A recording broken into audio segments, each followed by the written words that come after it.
একজন সন্তান সে গুনাহগার ছিল, নামাজ পড়তো না। একটু খেয়াল করেন, নামাজ না পড়া এটা বড় গুনাহ। এই গুনাহ করে সন্তানটা মারা গেল। সন্তান মারা যাওয়ার পরে তার কবরে আযাব হয়, কবরের মধ্যে আগুন জ্বলে। মা রাতের বেলা স্বপ্ন দেখলো ওই সন্তানের কবরে আযাব হচ্ছে। মায়ের মনে আর বরদাস্ত করে না, কবরের মধ্যে সন্তানের আযাব হচ্ছে। মা এর পরের দিন চলে গেলেন এক বড় বুজুর্গ ব্যক্তি হযরত ইব্রাহিম বিন আদহাম রাহমাতুল্লাহ আলাইহি। ওনার কাছে গিয়ে, হুজুর, আমার সন্তানের কবরের মধ্যে আযাব হয়, কি করা যায়?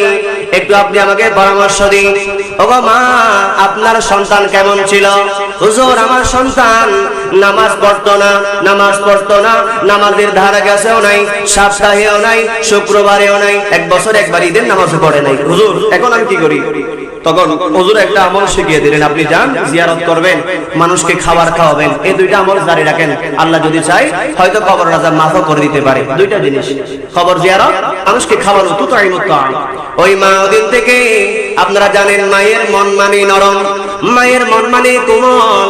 মা এরপর থেকে প্রত্যেক দিন আমল করলেন। আমরা সন্তান হলে করতাম না, কিন্তু দেখেন সন্তান আর মায়ের মধ্যে পার্থক্য। মা প্রত্যেক দিন কবর জিয়ারত করতে লাগলেন, সূরা ইয়াসিন পড়তে লাগলেন, ভালো ভালো আমল করতে লাগলেন। আর আমলগুলো করার সাথে সাথে প্রত্যেক দিন একজন ফকির মানুষকে খাওয়াতে লাগলেন, মিসকিনকে খাওয়াতে লাগলেন, গরিব মানুষকে খাওয়াতে লাগলেন। ওই মাটা স্বপ্নে দেখলো তার সন্তানের কবরের আযাব আল্লাহ মাফ করে দিয়েছে। জোরে বলুন সুবহানাল্লাহ। খুশি হয়ে গেছে, হুজুরের কাছে গেলেন, হুজুর, আমার সন্তানের কবরের আযাব তো মাফ হয়ে গেল। কয়টা কারণ? কবর জিয়ারত আর একটা হচ্ছে মানুষকে খাওয়ানো। এই দুইটা বিষয় আমল করবেন, মা এবং বাবা আমার জন্য জান্নাতের নিয়ামক হবে, আমাদেরকে জান্নাতে নেওয়ার জন্য বড় ওসিলা হবে। আল্লাহ রাব্বুল আলামিন মা এবং বাবার খেদমত করে আমাদেরকে দুনিয়া থেকে যাওয়ার তৌফিক নসিব করুন। সকলে বলুন আমিন। মা বাবার খেদমত দরকার আছে না নাই? একটু জোরে বলেন, দরকার আছে না নাই? যাদের মা বাবা কবরে, ওনারা কি করবেন? কবরে গিয়ে মাকে স্মরণ করবেন।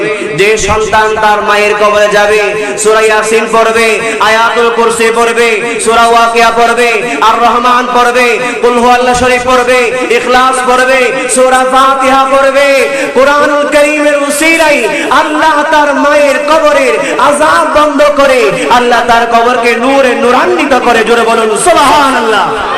আর একটু জোরে বলুন সুবহানাল্লাহ। মায়ের কবর জিয়ারত করা দরকার আছে না নাই? শুধু শুক্রবার একদিন না, হাঁটা